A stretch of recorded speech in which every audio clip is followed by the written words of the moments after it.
Welcome, Sega fans, to the podcast that supports up to 6 billion players. It's the Sega Guys with me, Dan the Mega Driver, and back in his co-host chair, feet firmly back under the table now. It's the Akira Yuki to my Sonic the Hedgehog. It's James the Segaholic. Mate, how you doing? Oh yeah, this is happening. It is indeed, mate. It is happening. It's good, man. This is a third Wednesday in a row. We've got a wee pattern back again, mate. That's it. The content's now getting built back up. Had a wee scary period there where we thought, "Oh, I've only got one pod left. You better get your ass back in the seat, James." Yeah, I know. I've not fired any of them over to Radio Sega yet, and I've got about 4 days to do it. So better get cracking on that. Well, but no, it's good. But then we're kind of out of order because the first one we recorded back is not going to be shown until after this one. But it just makes sense to do it in this order. It's just we've always done it, isn't it? It's nothing's logical with us, mate. It's just shit happens and we just release it. It's just we work it out afterwards. But what's the plan? Plan? I love when a plan comes together. It's like, it's all good, mate. All good. Oh, a nice variety of topics as well, which is good. So we've had the kind of pod. The first one back was, a guest pod collaboration. Then we had the Virtua Racing pod, which is the first one, which is my kind of official return. And then we've got this one, which is obviously going to be a celebration of a certain console's 25th anniversary in a certain region, to be correct about it. The forgotten anniversary. And it's a great topic because we're going to do a couple of things. We're going to talk about the launch itself and the anniversary, because I think out of all the launches, the power launch of the Sega Dreamcast, the more that you've looked into it, is probably the most bizarre. There's the most strange stories attached to it and strange actions. I don't want to overlap too much because you've got a fantastic video in the works. From what I've seen of it, it's going to be extremely comprehensive. One of these ones where I think it was going to be what we've moved on to the topic of today's video, which was going to be let's rank the games. But it's just grown. It's grown horns and arms and legs and claws and teeth, and it's evolved into something that's going to be pretty thorough and show us an awful. I mean, I'm learning a lot from what you've been showing. I'm sure that our viewers on YouTube will learn a lot as well. Yeah, I mean, this is obviously going out on the actual anniversary date. It's just great that this has fallen on the 14th of October. So the video that I'm working on, we're talking about it now. I'm working on it as we speak. I'm about a third of the way through the edit, but you'll have already seen that, a couple of days ago, 2 days ago, we released that on the 12th, whenever you're getting round to it. It's funny talking about dates that have still to happen. Yeah. But I started it, as a very basic, high level. For the anniversary in Europe, I'm going to rank the UK launch games from worst to best. That was the original idea, and then I started digging, which is as you do. I started finding all this stuff, and I'm like, wow, this has got a lot of stories, a lot of kind of really fun facts, cancelled ads, just so much going on, like celebrities acting weird at launch parties, the launch party itself being weird, hierarchy flying over from Japan to be present, just there's so much going on. And I had a look around on YouTube and I just searched for European Dreamcast history, and mate, I was scrolling and scrolling, without sounding like Limp Bizkit, keep scrolling, but I just kept going and I couldn't find anything. Any relevance, it was always a 99.99. The algorithm just picked up on launch, Dreamcast launch, and it was 99.99, 99. And I'm like, for God's sake. The Japanese launch barely got a look in. There was a couple of wee videos that were relevant to that, but nothing much. But there's nothing covering the European launch. And I was quite specific to keep it to the European launch because I know obviously if you went PAL launch, then you've got to take into account Australia. And that's another whole clusterfuck, with Aussie Soft, and they hung those guys out to dry big time with the Dreamcast launch. And I wasn't wanting to kind of add that in there. So I've kind of just basically decided to focus on Europe, with obviously the kind of drilled down focus being on the UK, because obviously UK based, Sega channel. So that's what it did, mate. It grew arms, teeth, legs, you name it. It's been a hell of a lot of fun, like a lot of footage that I've found, and articles and interviews and just in pictures, like upscaling photographs from like that I found online to try and make them stand out, just to show people what crazy shit was going on. So aye, it's been a lot of fun. But this chat, I think, will perfectly kind of supplement it, because you know yourself, mate, whenever you're doing the videos, you don't want to kind of divulge too far into kind of points. You make your point, you let the audience know, and then you move on. Whereas this is going to allow us to really kind of gab about these kind of things that I've kind of found, Yeah, and obviously do the ranking as well at the end. indeed. And I think it's just where to start with this. I think is probably with the build up. Now, obviously, we didn't buy our Dreamcast at the launch. We probably would have done if we didn't import them, Mm-hmm. but Yep. obviously we couldn't wait. We couldn't wait, so we imported ours from Japan first of all. But I wasn't as I observed kind of the UK launch. I wasn't kind of because I couldn't really play any of those games on my system, but I knew people that were getting it like day one. But before we even get to the launch, there's the pre-hype build-up. There was the fact that the swirl had changed color. Is it Tivoli? Um, Tivoli, yeah, German kind of tech company that had an orange swirl, and like they had considered just going ahead with it, and I think it was just a case of, rather than risk the lawsuit and risk any kind of negativity around the brand, that they just relented and went, you know what, just change it to blue. Just don't bother trying to, like, they may have got away with it. Tivoli might have just not bothered. Chances are they probably would have noticed it and done something about it, even though back then their logo wasn't quite as rounded as what the Dreamcast logo is. But like copyright and stuff like that, people get very, very pernickety. So rather yeah, than risk any negativity, Sega just went, no, just change it to blue. But they did say that that the blue gave them more kind of options in terms of marketing and advertising, it because the blue they felt was an easier color to work with. That's what Giles Thomas said, is that he felt that it was an easier color to work with. It's a very kind of natural, neutral color. It works well in advertising. So, they got a kind of stroke of luck with that in terms of how they managed to fit it all into that kind of template they had for their advertising. yeah. And it's funny because we're staunch defenders of the orange one, of the original orange color, and Sega is, it's Sega Blue, isn't it?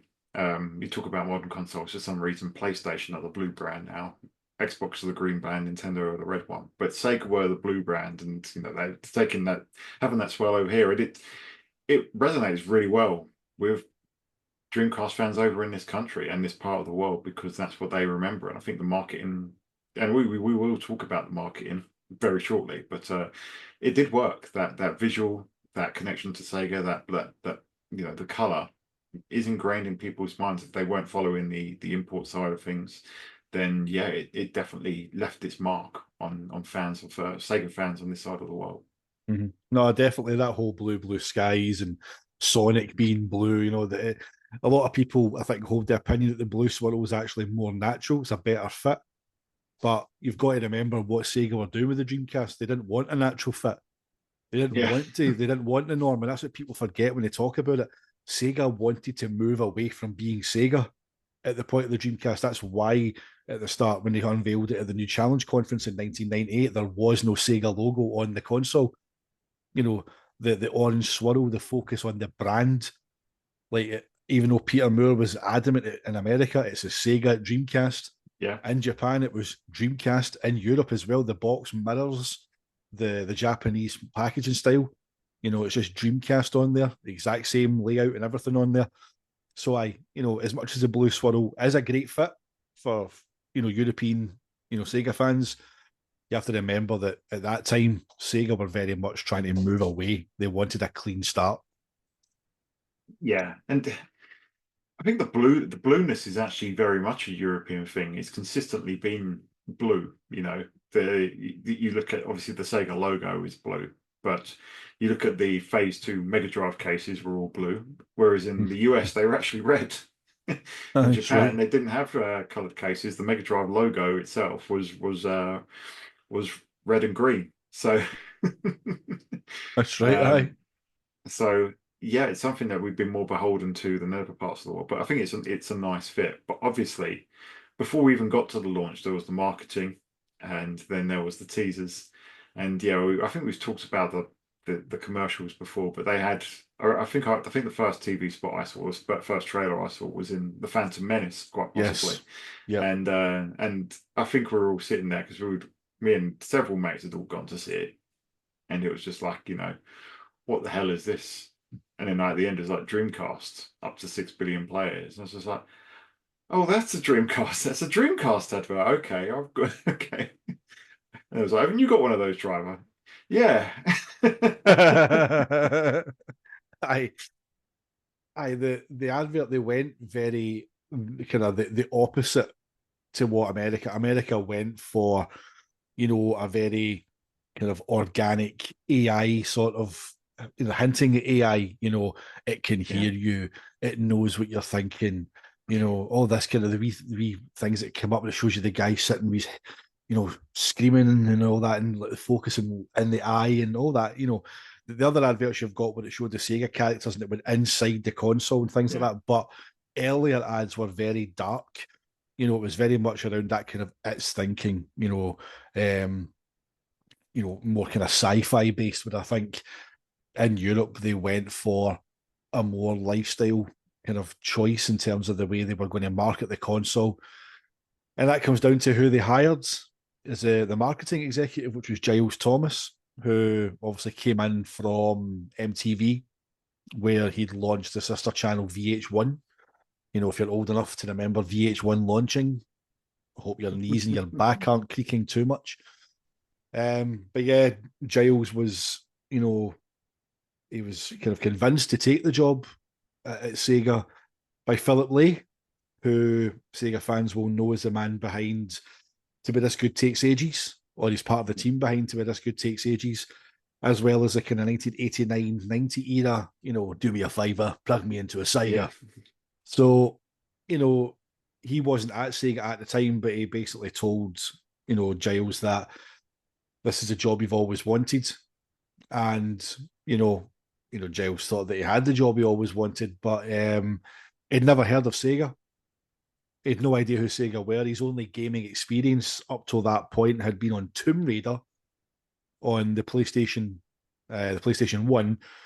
And even at that, he didn't seek out the console. He was gifted it by the then marketing director at Sony, Chris Meredith, in the UK. So he was gifted that. And he says, obviously that the game consumed a lot of his time, and it kind of got him hooked, and he spent a lot of his waking hours on it. And it was a combination of intrigue and gaming, seeing where it was going, and obviously the pitch that it was going to be like an online focused console, and it was going to try and do things that had never been done in the space before, and that's what tempted him to take the job. So in a way, the advertising that we got, it's little wonder we did get it, because we had someone in control who was used to marketing music videos. And I think looking at it now retrospectively, you can see the influence on it. They Yeah. are very MTV VH1 style, kind of a lot slower paced. Like the Barber advert, as you said, has no gameplay, like none, no gameplay. The ads, even primarily, the other one, Boy, as well. One of the earlier ads, it's the kind of the kids at the beach and they're trying to fling stones at the boy to see who can hit the bell. And the wee girl turns up as player 4. And then there's one of our wee friends has got a catapult, and while the other boys aren't looking, he smacks the bell and hides it behind his back and walks away, and the wee girl wins, kind of thing. And it's all very charming. It's not telling me how good Dreamcast is, though. So that's the problem, I think, with advertising, is that it was lovely and it was, very modern at the time and very, of its era and tuning into that kind of MTV VH1 kind of audience, that kind of demographic, that age demographic. But it wasn't hitting gamers. No. Like, until the end when it goes Dreamcast up to 6 billion players. At that point, you don't, and if you've never heard of a Dreamcast, you're still none the wiser as to what it is, because the Sega logo in the bottom corner is tiny. So it's Yeah. like, what is this thing? But aye.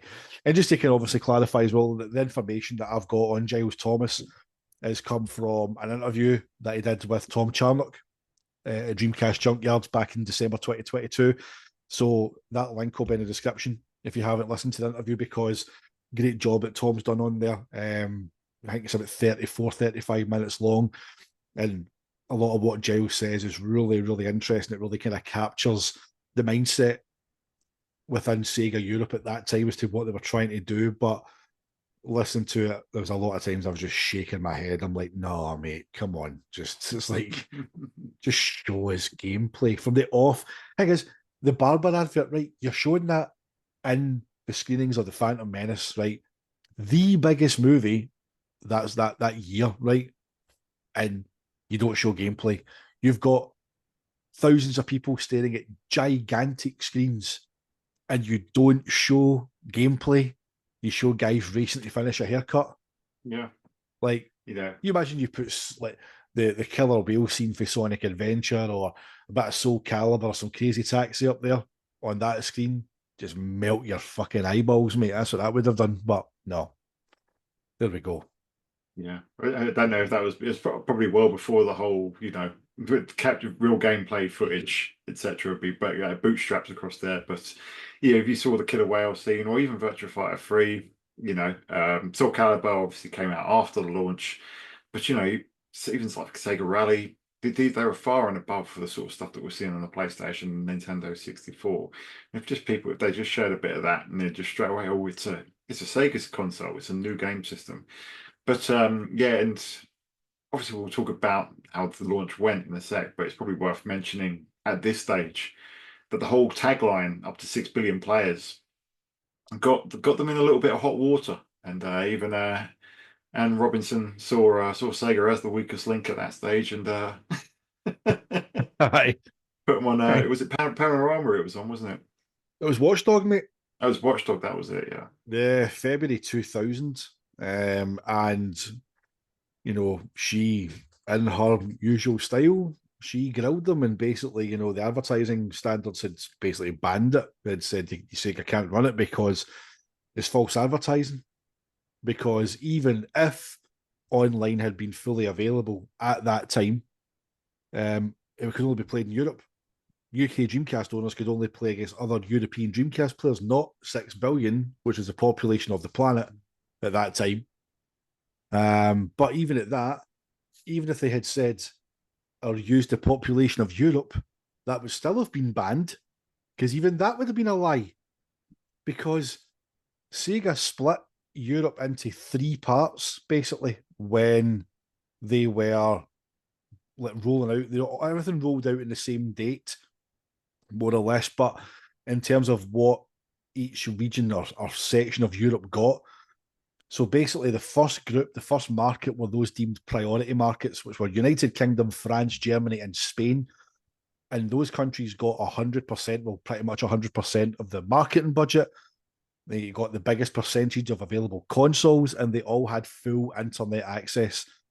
The second group of countries was Portugal, Ireland, Italy, Holland, Belgium, Luxembourg, Switzerland, Austria, Greece, Cyprus, and the Nordic countries.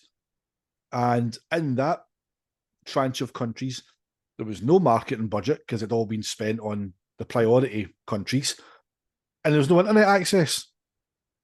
So even if they had used the population of Europe in the advert, it would still get banned, because literally all you could play against until they rolled everything out later on was the first 4 countries, including the UK. So again, and you're reading that and you're looking into it and you're going, yeah, like that's just a clusterfuck. It's like, I understand it must have been difficult.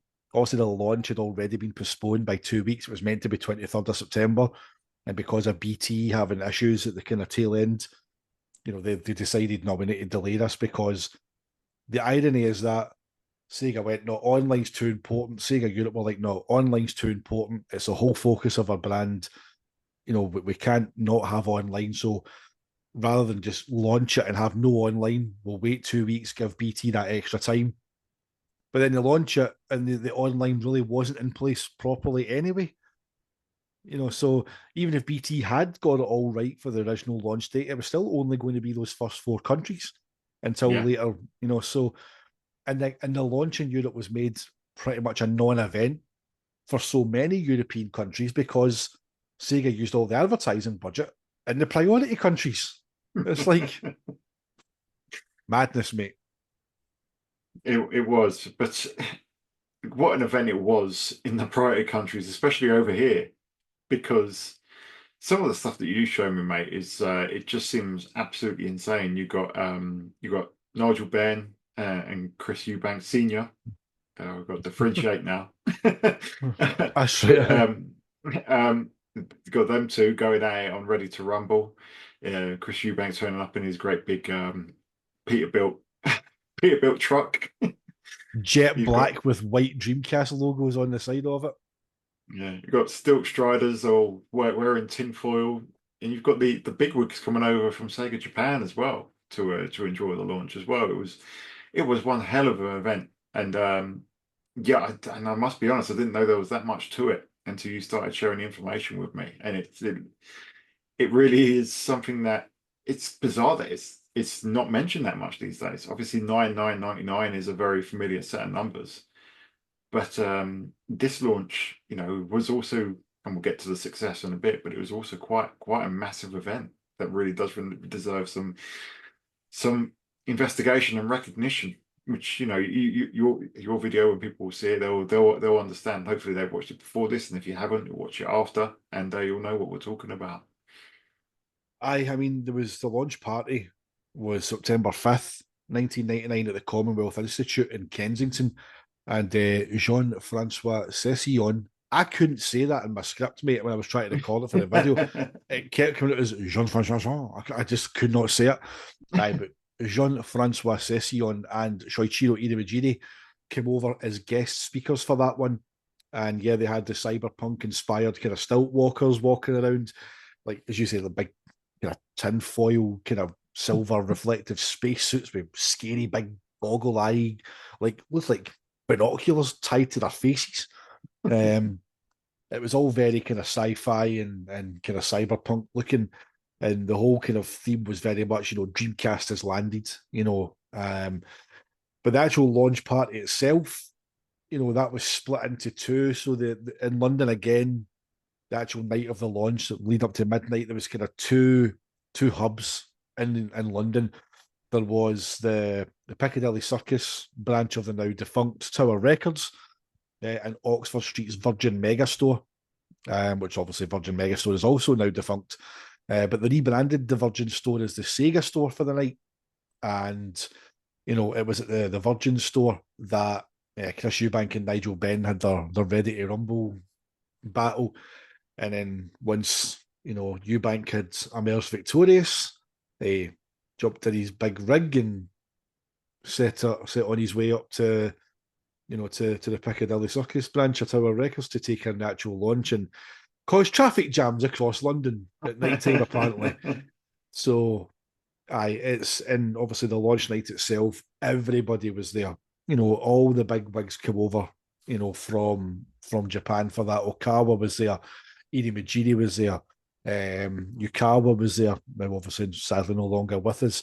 Miyake-san was also there as well. The major players in the Sega boardroom in Japan all came over to the UK, to London, to take in that launch, and that is just that's mind blowing.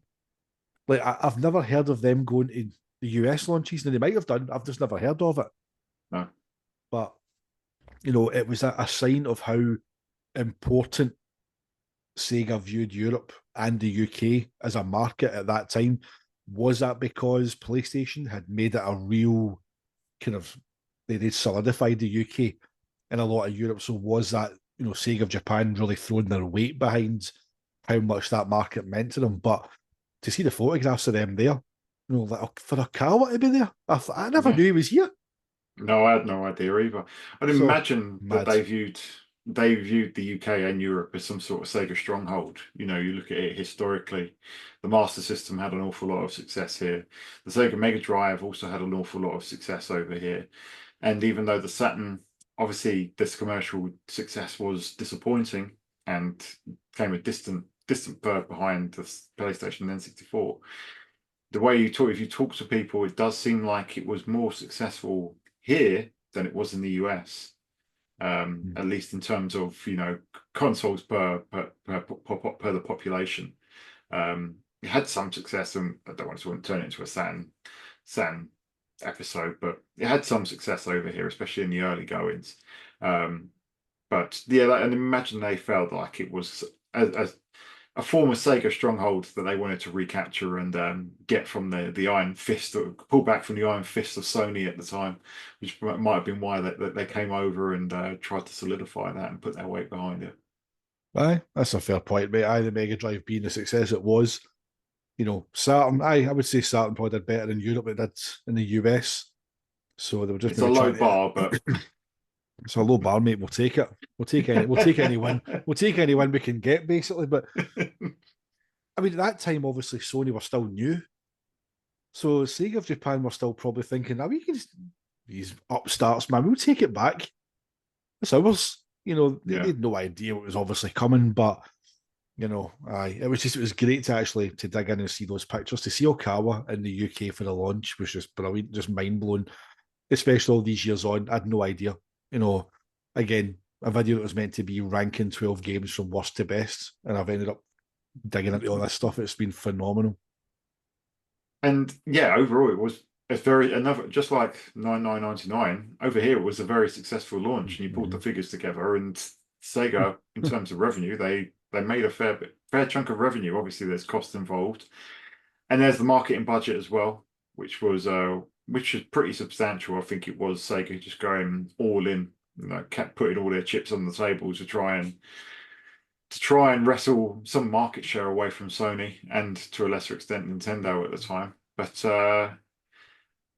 I can't say that marketing budget was well invested in my opinion, and I don't think yours either. No. And I think my view on it is when you look at the pre-launch marketing and you look at the post-launch marketing, got a very strong launch there.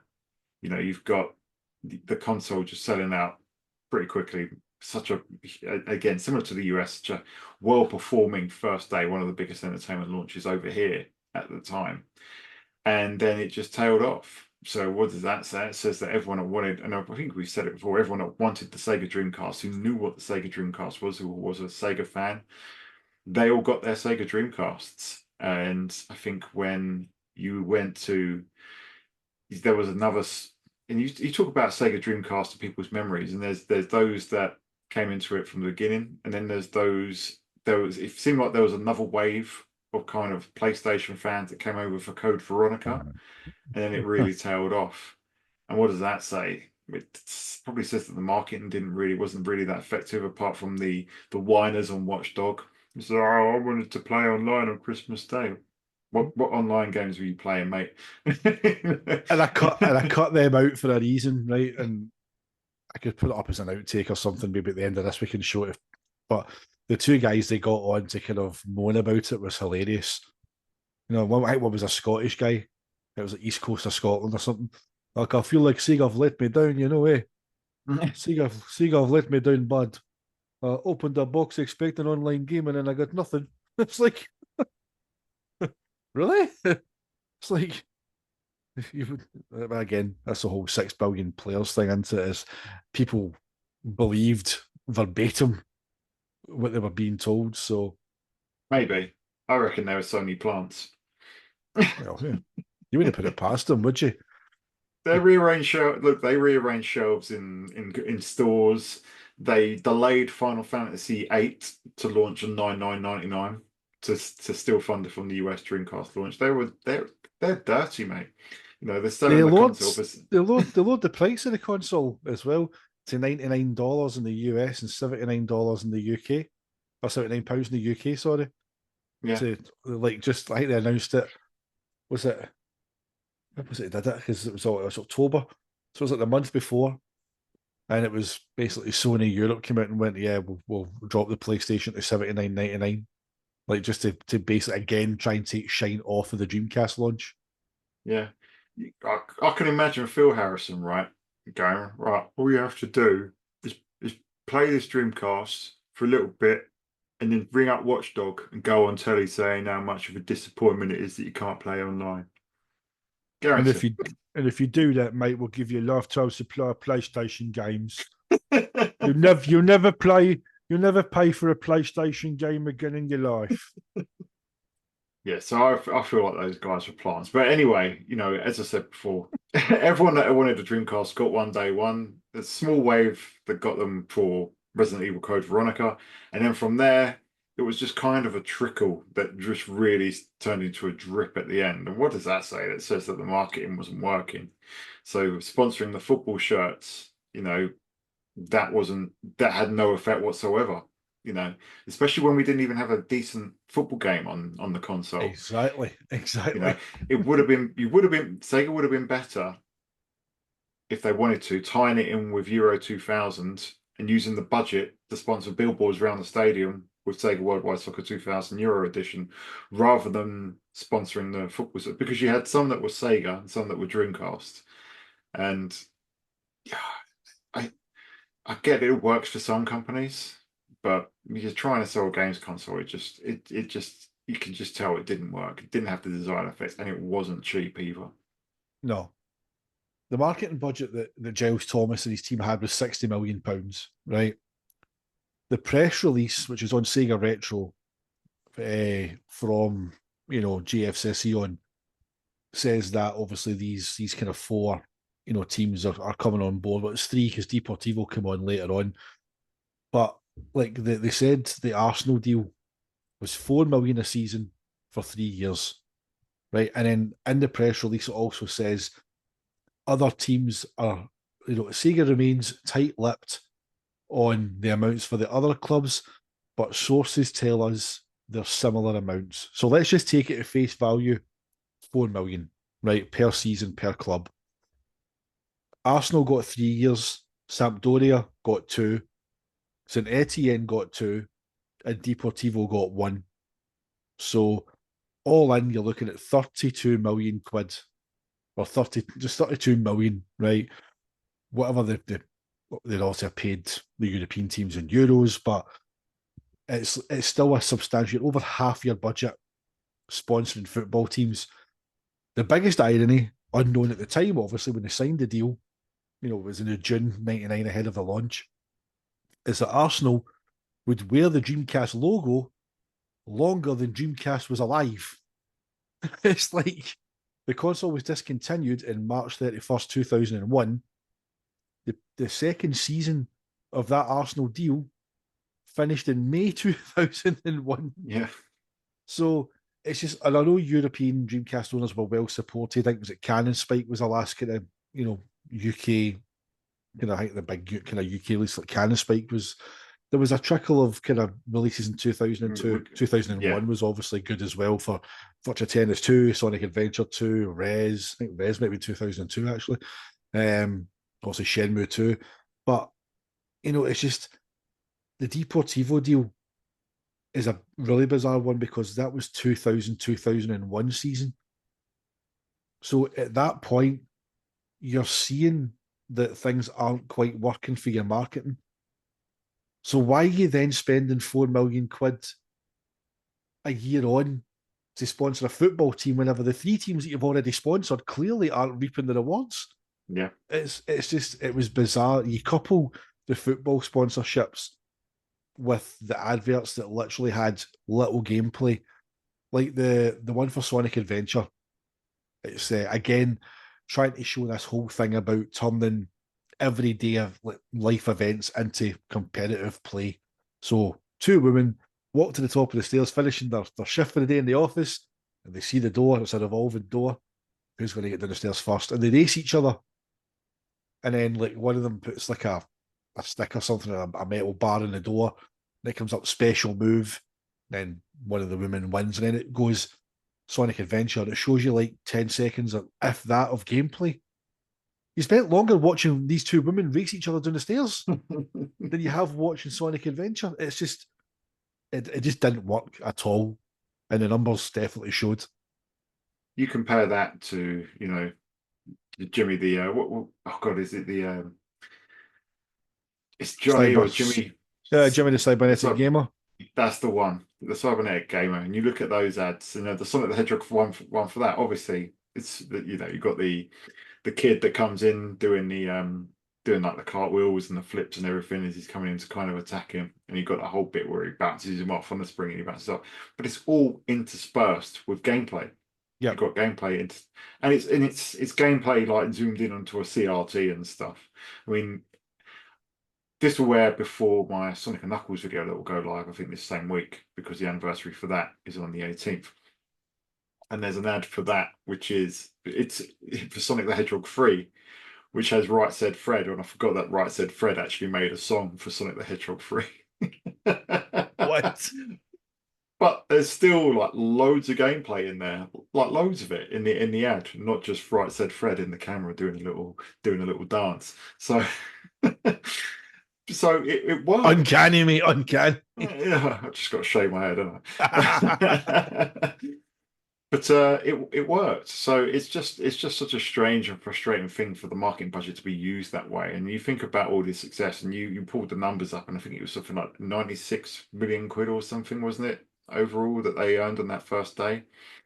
And Aye, so for the European launch window, there was 100,000 Dreamcast sold on launch day. There was 185,000 consoles by the end of the opening weekend. 63,000 of the 185,000 consoles sold were in the UK, but that included 40,000 pre-orders. So you're going, that's an impressive number. But 40,000 pre-ordered, it was 23,000 went out and bought it of their own accord. In Germany, sales were way below expectations. 40,000 Dreamcasts were sold in Germany. That was way below.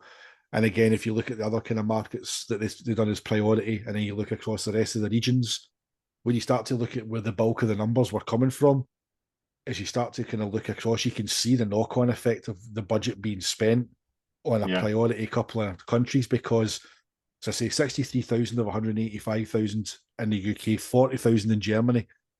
Then you look at it, Spain, Italy, Portugal, France, you trickle down. There was no consoles in the second tranche of countries that I mentioned. There was very little stock. The second tranche of countries were actually told, and they all had resellers that were getting their stock in. The shipments were so small that they sold out immediately and had no advertising or marketing, even in stores. The resellers were then told they weren't getting any more stock until early 2000. So that's what, 2.5 months away at best, if you're getting a restock in January. So you're seeing that, well, you have this kind of deluge of figures, 185,000 consoles across Europe on the launch weekend, 350,000 pieces of software, 90,000 controllers, 145,000 VMUs. But whenever you split it up and you look at where the sales were, that out with those kind of couple of priority countries, it just trickled, mate. It was all very heavy on one end, and they yeah. left a lot of countries to just basically fend for themselves, and it just did not work at all. No, and then you can couple about that with the fact that you had a strong start, but then a really weak tailing off of the consoles, and you've got your marketing budget, which almost eclipses most of what your revenue was, not even your profit, your revenue for that first that launch window, and it's a shame that it ended the way it did, but obviously people should be checking out your video if they haven't done already for this. There's a lot of great information in there, but I think we'll move on to kind of what your personal memories are of that launch window, mate. I mean, what do you remember of it, and what was your experience? So, like, I always remember, this sounds really daft, I totally fell in love with the packaging. Like for the PAL, see that shiny blue box in the VMU box as well. Like, see, actually, because I'd had the console and import for that long, actually seeing Dreamcast in like HMV and Virgin, it was quite a bit of a buzz to actually see it here. You know, Mm. oh, it's finally here, and actually see it in your own kind of country, and you know, everybody else is finally able to buy this. But I thought the packaging was beautiful. But obviously, I've told this story on here before, but you know, might have a lot of new listeners since then. But we had the infamous moment, as far as I'm concerned, and Sam will back me up that this is 100% true. There was a competition held in branches of HMV. Dan knows where I'm going with this. Yeah. Branches of HMV up and down the country, fastest times on Sega Rally 2, and you go down to London, take part in the grand final to win like a year's supply of Dreamcast games and cash prizes and whatnot. So me, being me as I was back then, cocky bastards, basically, I walks up to the guy with the clipboard, signs up, tells this guy, mate, I've got this. I've had this for months. I've got a Japanese version. I've been playing this. I'm an expert at this.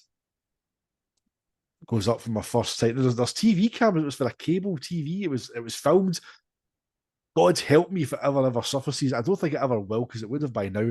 But it was captured for some cable gaming channel, and I was on there, and I my timing was way off. I'm hitting walls. I'm looking at Sam going, what's going on here? I can't play this. I can't play it. No 50 hertz to 60 hertz switch, mate. Unless you play Sega Rally 2 through VGA, you don't get 60 hertz. Obviously, Dreamcast was quite kind of famous for introducing the lack of European slowdown, with a Mm. lot of games having that 60 hertz, you know, boost. You could switch it on and off. But it wasn't hooked up to a VGA. It was on one of the demo pods, which has got a CRT in it. So I'm Yeah. just literally, whoa, whoa. I'm So I made an ass of myself basically in HMV after bragging that I had this game, and you know I'm an expert at it. And 50 hertz caught me out, mate. So that was one of my fun kind of PAL experiences. That was the first time I got to play on a UK European uh, demo pod. There you go. So ah, good time, mate. I got to agree actually on the because obviously I was conditioned to recognize the orange swirl, but no, I do agree with what you say about the packaging. I don't think the blue swirl on white it always feels odd to me. I mean, a blue swirl on black, okay, now we're talking, but blue swirl on white never seemed right to me. It was orange, but the white swirl on blue. Yeah, that I liked. I did like the the power boxes. Yeah, the power launch for me was it was odd because obviously I've been taking my Dreamcast around people's houses like for months at this point, and I'd probably do a better job at selling the console to people than Sega were. Um, um, and I was around. Oh, I didn't take it, so I was just around someone's house after school. I was like, "Oh, where's your brother going?" He's going to buy a Dreamcast. It's out today. So I remember there was a buzz, and then he came back with like big shopping bags and stuff. Um, I didn't get to play on it because I had to go back home at that point. But then yeah, there was loads of people that I knew that went out and got Dreamcast day one, and there was a real buzz about it. There was a massive buzz about it. People loved the fact that you could connect online and use it Yep. as as a which I hadn't done at that point because I had the Terminator module in my Japanese console rather than a modem, and I couldn't hook it up anyway. So I hadn't done anything like that, which was really cool. I did watch people do play with their web browser and feel a little bit envious the fact that I couldn't do that with my import Dreamcast at the time. And yeah, there was a real buzz about it. People were excited about it, and there was all sorts of there was quite a range of what people were enjoying day one. I think Ready to Rumble was a massive one. Mm. Sonic Adventure as well. People were really enjoying that. Um, and obviously we'll talk about the launch games in a bit, but yeah, lots of buzz about Soul Calibur. That obviously that came after, and it's quite funny how we've got such a both the US and the UK are quite strong launch lineups, but they actually are quite different. We didn't get Mortal Kombat Gold, No. House of the Dead 2, Soul Calibur. We got some quite different games. But yeah, it was a success, and for a while I thought, yes, Sega are back. I'd seen the news on 9/9/99. I'd seen, firsthand the excitement around the console over here. And yeah, it was exciting, and people were just in love with the console, it seemed. So it gave us hope. Sega were gonna Sega were gonna God, Sega were back. They're back. It did feel like after, as you say, you seen the American success, and then you seen the kind of buzz around it here. And my uncle bought a PAL Dreamcast as well. I remember that as he did, he went all out. He bought the keyboard and the mouse and all that kind of with it. I remember browsing the internet, and I can't remember how soon he got one. That's the only thing, because I remember playing Choo Choo Rocket online. So, and that wasn't a launch game, so I don't think he got one at launch. But I remember whenever he did eventually buy one, like he went all out, man, on mouse, keyboard, and all that. But that to me felt weird. I was like, "This is not what I have in my house. My Japanese console does not have a mouse and keyboard. What's going on here?" It's like, but it did feel like Sega were back, that they had found their mojo again. Nothing could go wrong, but my God, we could not have been further for the truth, mate. No, but we won't dwell on the negativity right now. They did get a slot of news round, didn't they? And I think that was that Aye, in your is that in your video? it's not, no, because I couldn't find any kind of context to fit it in. But aye, that's right. So ahead of the Japanese PlayStation 2 launch, the news round, they visited PlayStation, and obviously, or Sony, to see the PlayStation 2. And the presenter, I always think it's really funny, because in that he plays Gran Turismo 2000. Also, it's a kind of Yeah. slightly higher resolution demo of Gran Turismo 2 for the PS1. And he's going, "What I love about this is it feels and moves just like an arcade game." And I'm like, the guys that make the arcade games make the fucking Dreamcast. I'm like, Well listen done, to yourself, man. Well It's like, done, Polyphony. The real driving simulator plays like an arcade game. there you go. Congratulations. It plays and moves like an arcade game. It's so smooth and realistic. And then they interview Shoichiro Inamajiri and the Sega HQ in Japan. And, he gets asked, who's going to win? Is it going to be you? Is it going to be, it's going to be PlayStation 2? And Inamajiri, speaking very good English, says, that they're confident that they can do well. They will compete against Sony. But he also concedes that he thinks that PlayStation 2 will have, quote, a little bit better graphics. And then he finishes off by saying, quite eerily, kind of, I don't know, kind of almost predicting the future. He says, "We will survive." So straight away, you're thinking, are Sega already in survival mode at that point? Are they already thinking, like, a couple of years down the line, going, if we don't hit X, Y, Z, we are out of here? So it's all very cryptic. Whenever you know what you know, and you look at it kind of retrospectively, you can start to see wee things that at the time just didn't jump out. Survival mode makes me think of boxing. Makes me think of Anthony Joshua this weekend. He thought he was in survival mode most of the fight, and he landed that punch in round 5, and you thought that he had Dubar and chop with him. Pop. It was over. That was quite a Sega in a nutshell. But as I say, we won't dwell on the negativity around Sega. But we will now talk about the launch games, and I think we've got some interesting discussions on these Dirty Dozen games here, mate, which ranked from 11 to joint first.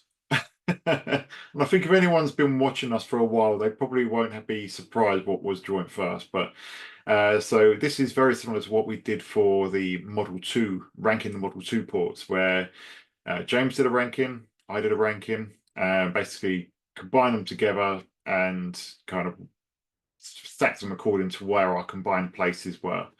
So starting from the bottom going up, number 12 or number 11, because we've got to join first, is a racing simulation Monaco GP. So I had this absolute rock bottom on my list at number 12. You had it at number 11. What are your thoughts on this one, mate? No, very good, mate.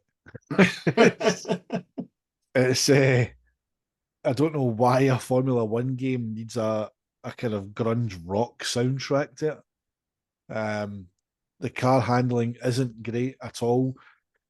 It's not officially licensed, so you can tell who's meant to be Michael Schumacher and who's meant to be, the names are slightly changed, but Yeah, it's like, oh my God. Um, Plenty of game modes and tracks, and it's got the kind of iconography of the kind of TV presentation of F1 at that time, the big yellow kind of squares with the numbers as it shows the starting grid and all that kind of stuff. It's very, if you're a Formula One fan, that would resonate with you. But as a racing game, yeah, it's got simulation mode, it's got arcade mode, quick play mode, plenty of stuff in there. But as a game, as a racing game, as an F1 game, the handling is it's not very good. It's no. I spent more time off the track than I did on it, and it wasn't as if I was doing a lot wrong. It was like the slightest touch on the stick, no matter what car I picked or what driver, like the footage that I managed to get for the video, somehow I managed to stay on the track long enough to get a bit where I wasn't hitting things.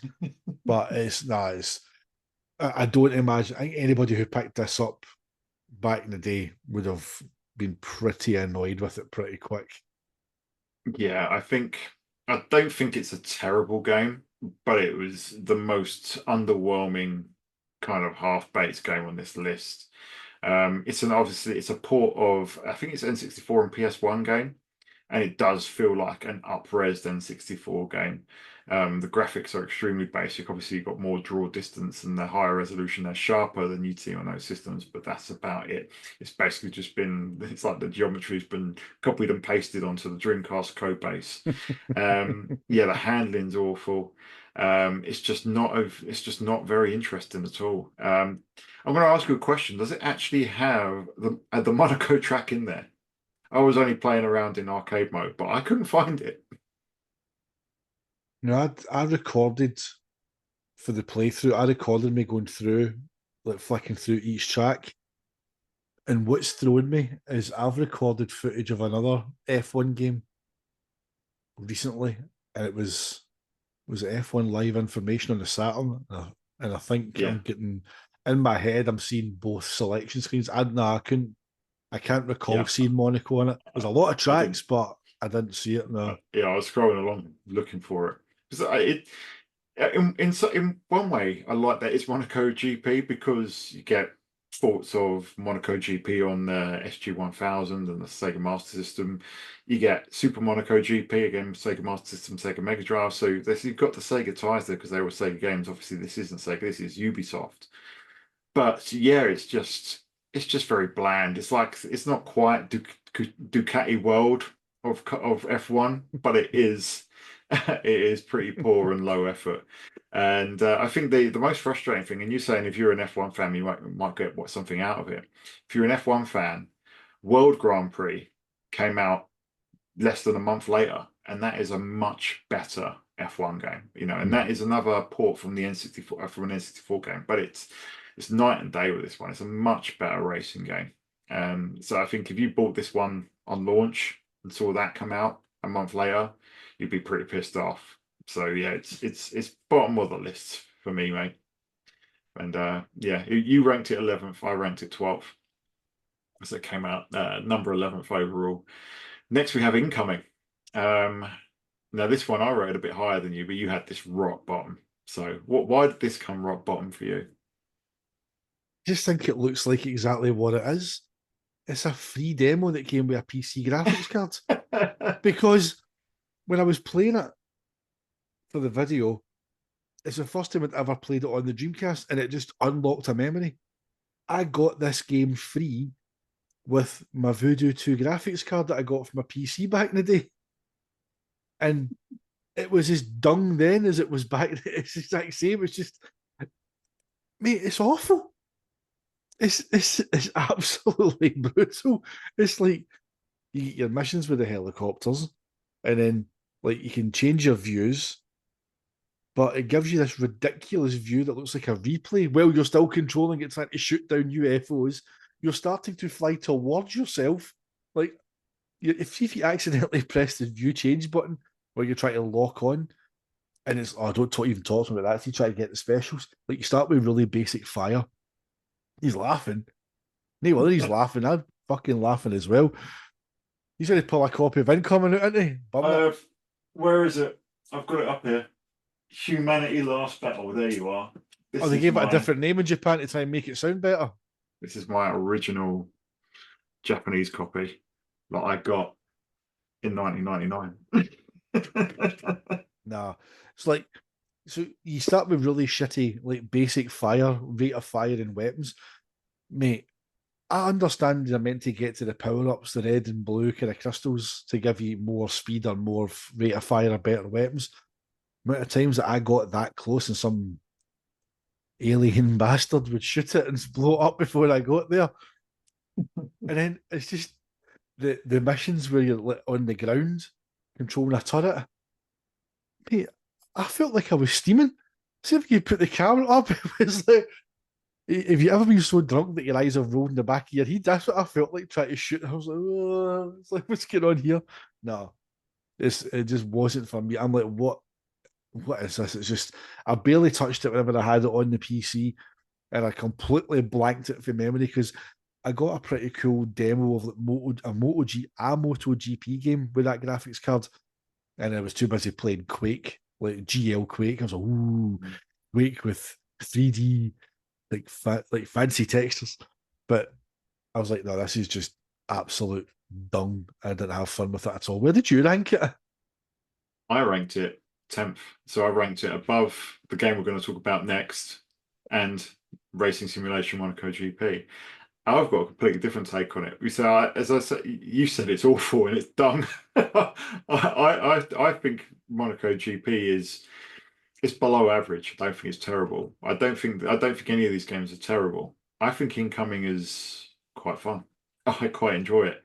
I bought it on the back of a CVG preview, and I got it on import, and I paid well over 20 quid for it.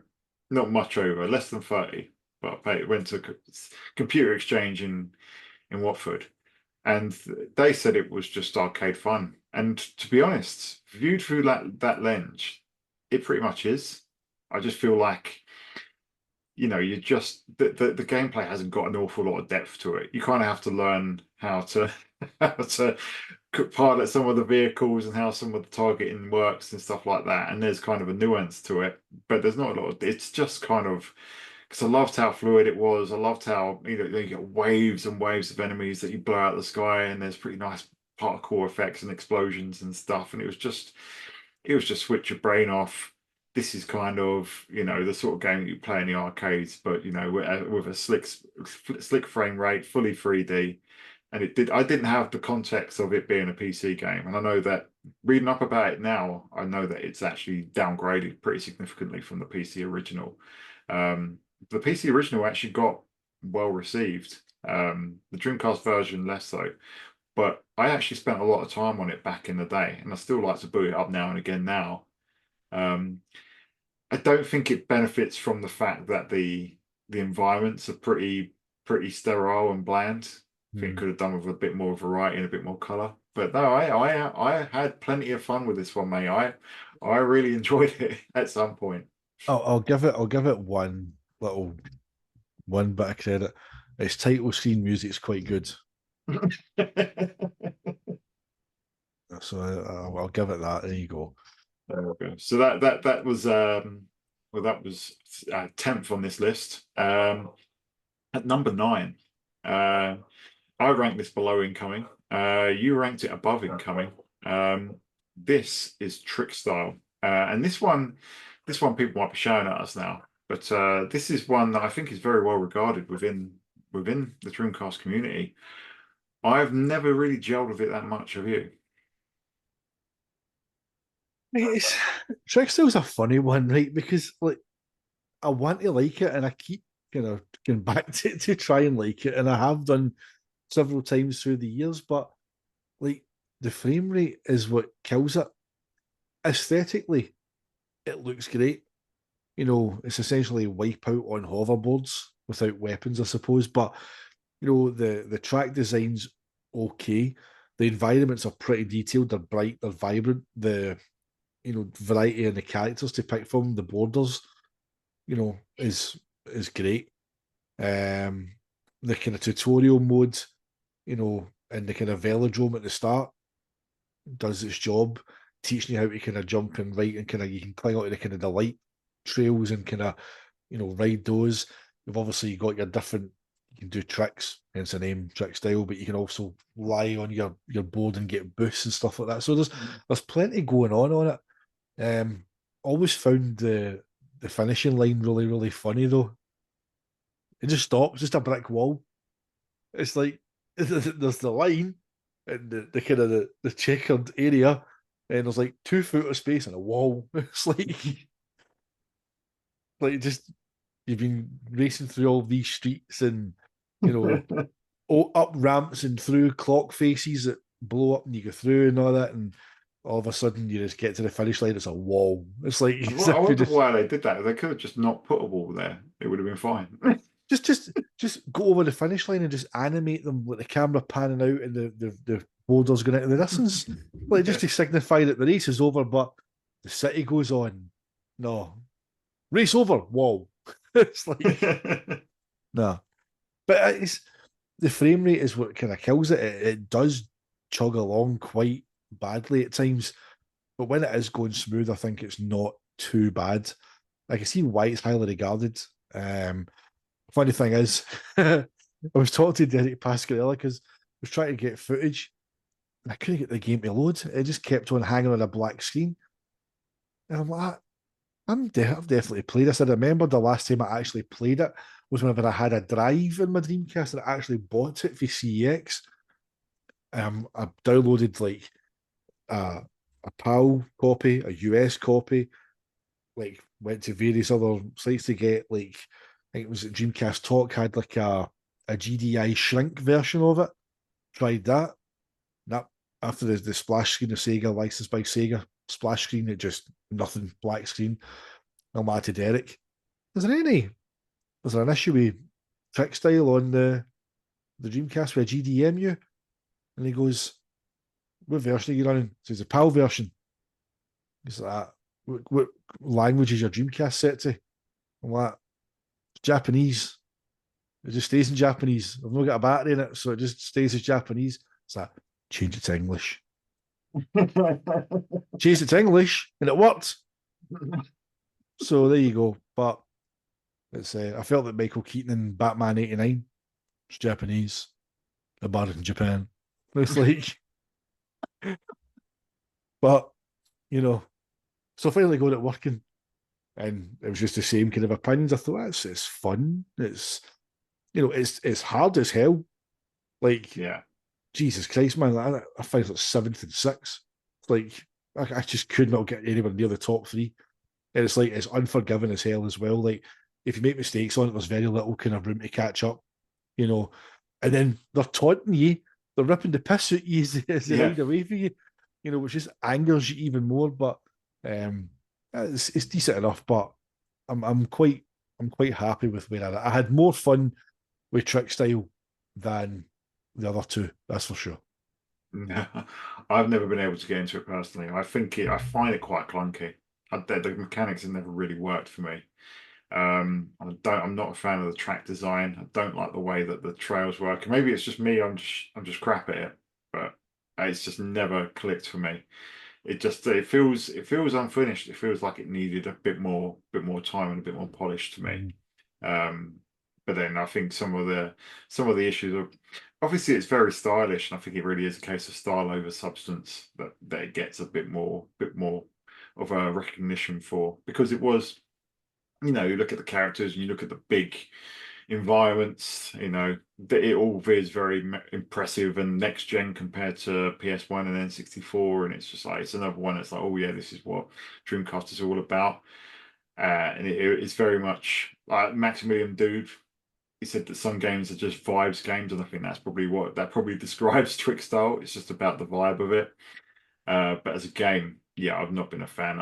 As I say, I have much more fun with Incoming. Much more fun. I will underline that with Incoming than Trick Style. Bold. Size 15 font Arial. Flashing, flashing PNG. Next is, well, we've got two that are joint eighth, but the first one that's come up, I think it goes in alphabetical order. The first one I would have ranked a lot higher if it was the Japanese version, but I think I ranked it. I ranked it eighth. You ranked it ninth, which is the inverse of the next one, and that is Blue Stinger. So, what are your thoughts on this one, mate? You can see what it was trying to do. I think it gets criticised for the voice acting, but I think you've got to remember how new voice acting in gaming was back then. Like, Yeah, even the voice acting in Sonic Adventure is borderline rotten at the start. Like yeah. the police retreat, all personnel fall back. Whenever chaos appears, it's like, Oh, weapons oh, are useless. weapons are useless. It's like no, it's like no. So like, voice acting was not to the standard it is today. Um, but I just why did I rank it quite so low? Hmm. It was more a Well, case of because there's a looking at lot. what was and There's what there's was above better it. games above. Aye, it's like it's it's not bad. Like, the guy that helps out the kind of with the yellow t-shirt and the red cap, like he did Robotnik's Dogs, voice. Aye, he did dogs Robotnik's power. voice. I mean, the cutscene whenever like you get to the kind of the bridge going across, and then the big monster kind of comes along in the water and jumps up and busts the bridge, and then the Yeah, lassie's got the sniper rifle and she kind of blows it away. And then they start having this almost kind of like dodgy conversation that by today's yeah. standards just wouldn't be allowed about how fit she is, No. basically. And it's like, hmm. It's like that's a bit chauvinist. You can't. It's like that's not acceptable by today's standards. It's but it's not bad. The combat's not brilliant in it. Like the animation and the run of the main character, the way he kind of flicks his heels out as he runs, it was a wee bit kind of just Yeah, a bit disjointed, almost like because he's almost floating above the stage at times. But it's not bad. It's certainly I wouldn't have it any higher than it is. I just think it was a case of trying to look at. I tried to when I did this list. I started at what I thought was best and worked back the way. I didn't start yeah. at worst. So No, I was the um, same. I was the same. it's not bad. I mean, if you'd have picked it up on launch, I think you'd have been pretty happy with it. Yeah, Storytelling runs at a good pace, bright, vibrant, nice enough graphics. You know, facial animations are probably way above anything that you'd seen at that point in time. As I said, voice acting being in there as bad as it is by today's standards, but again, back then, would people have really have like Metal Gear Solid's voice acting is hardly stellar. Let's be honest. Like some of it is a bit ropey. So aye, I'm happy with where I ranked it, mate. yeah. I think I might have ranked it above one or two. I wouldn't have ranked it much higher. I do prefer the Japanese version because I think it works better as kind of a Resident Evil clone because the Japanese version has a lot more fixed camera angles, whereas the PAL version is kind of free camera and sits behind. Right. And I think it works better. And I think the reviews actually reflected that from memory. But I bought the Japanese version and I loved it. I spent so much time in that game. I never got to finish it because I got really stuck. And at the time, it hadn't had a PAL Western release, so I couldn't find any decent FAQs or guides for it. And by the time it did come out, I'd moved on. And I did go back to it, and it was just one of those, that old Gandalf line from Lord of the Rings. I have no memory of this place. I had no idea where I was. So, and I was so deep into it. It's trying to those ones where I didn't want to do it all again.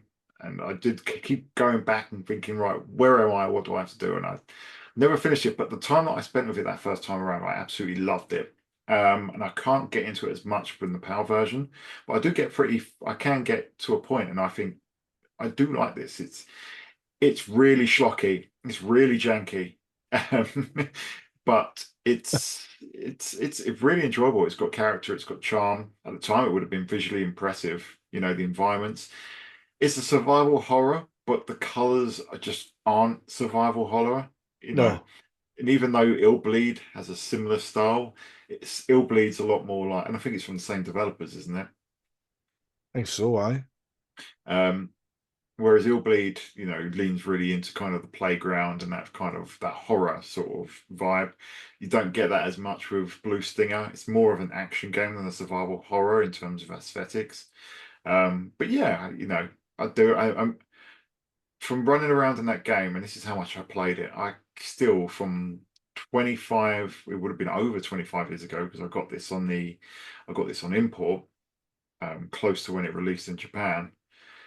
I still have the Christmas music from the store in my head where I was running around trying to kill monsters, trying to earn money to buy more ammo and get past a certain boss. And I was doing that for hours, but I was grinding it, but I wasn't getting fed up with it. I actually enjoyed it. And I saw someone on Twitter say the other day that it's one of the worst games ever made. I think absolutely not. It's not going to win any awards. It's not a great game. It is a very 7 out of 10 game, but I think it's tremendous fun. It's got bags of character. It's silly, it's stupid, it's schlocky, it's janky, but I think it's enjoyable. we need to try that Japanese version. That fixed camera sounds more enjoyable. Yeah, I definitely recommend it. I'm surprised actually that where there hasn't been kind of like a Shenmue undubbed, where someone just translates the Japanese version. Mm. Um, Dreamcast community, get at it. Oh. Sorry, Oh, this is about 4 hours sleep in 2 days. Looks like, by the way. And it's late at night we're doing this. Right, so next on this, and if it was joint eighth with Blue Stinger, is expendable. And again, we had this the other way around. I had this ninth, you had this eighth. But from my perspective, this was another one I actually bought on import and really enjoyed. Just a classic top-down run and gun, like your loaded, your Chaos Engine. Um, I enjoyed it. What about you, mate? I again, it's only as low as it is because there's better ahead of it. And it trying to kind of slot it in was quite tough. It's a fun wee game. Yeah. It's like, and you hit the nail on the head with the Chaos Engine comparison. It's very of that ilk. The kind of the Chaos Engine smashed, was it Smash TV? Smash That TV, that yeah. yeah, that kind of idea. It's big, it's loud, it's got explosions, it's got multiple weapons, tons of enemies, multiple routes. It was, if you bought it at launch, you probably completed it that night. You know, if you rented it, you probably had all the fun you ever had to get out of it. But it's a decent wee game. It plays well enough. It's quite satisfying if you hold down the strafe button and just go Yeah. left to right. Hold it's like you just mowing them down. It's just it's fun. As I say, just big, loud, runs at a good pelt. It's just brainless arcade shooter. Yeah, I think it's one that got quite mixed reviews back in the day, and I think that was because it was decidedly old school. It very much is of a kind of an early 90s or even late Aye. 80s kind of genre, but just given a load of polygons, fresh lick of paint, and just given a, a proper early 2000s kind of grungy atmosphere to live in. Huge, big. I mean, the power up boxes are massive and glowing, and they got the bullet signs on them and everything. Everything blows up. There's blood everywhere. It's just mindless fun, and yeah, it's old school, but and it's not the game that's going to show people what the Dreamcast could do, but it was still something that you wouldn't really see. You wouldn't see that sort of game fully polygonal and running at the freight the speed it does with that much going on anything else beforehand. And yeah, Yeah. you hit the nail on the head, mate. You probably see all that it gives you in a week, but you'd be pretty happy with that week, wouldn't you? Aye. This is a blast to play. And then if you were coming from, that previous generation where those types of games were commonplace, you would have resonated with it. Yeah. Aye. I'd, of the games in the bottom part of the list. That's the one that I played the most. Yeah, it's As we kind of get into the kind of the ones that we're heading into now, the kind of the second half almost. But yeah, it was a ton of fun.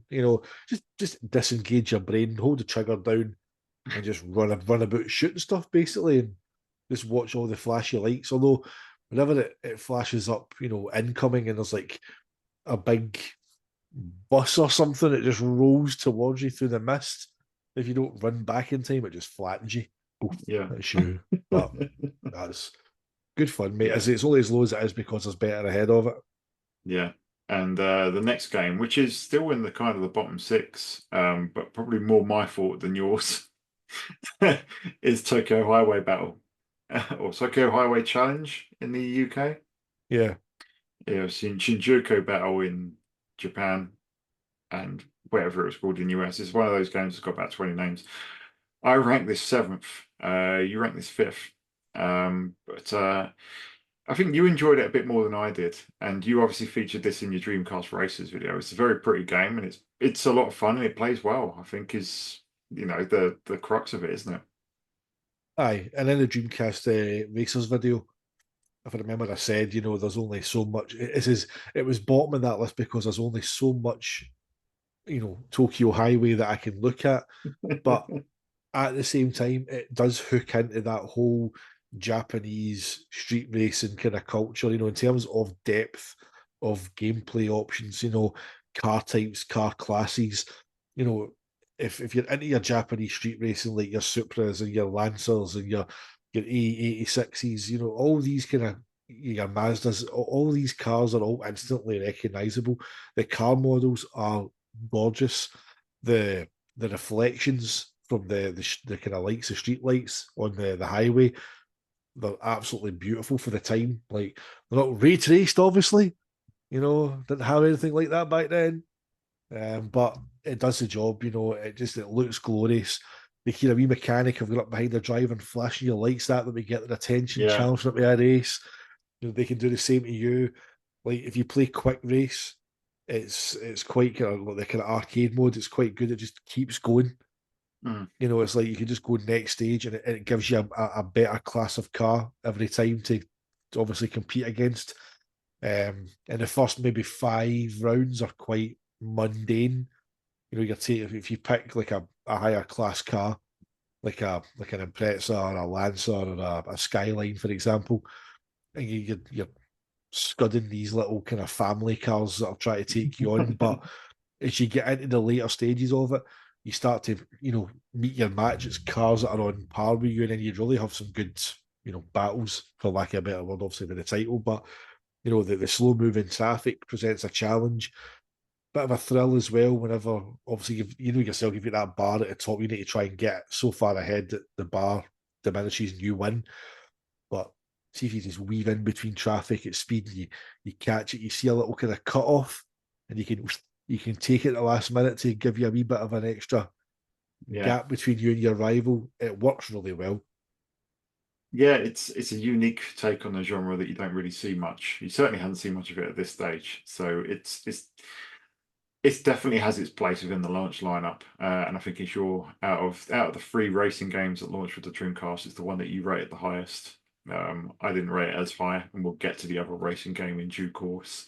And but yeah, I think the only thing about it is, and it comes back to kind of what you were saying about there being only so much highway. I found it quite repetitive after a little Mm-hmm. while. I do like the traffic on there because it gives you kind of shades of Outrun back then.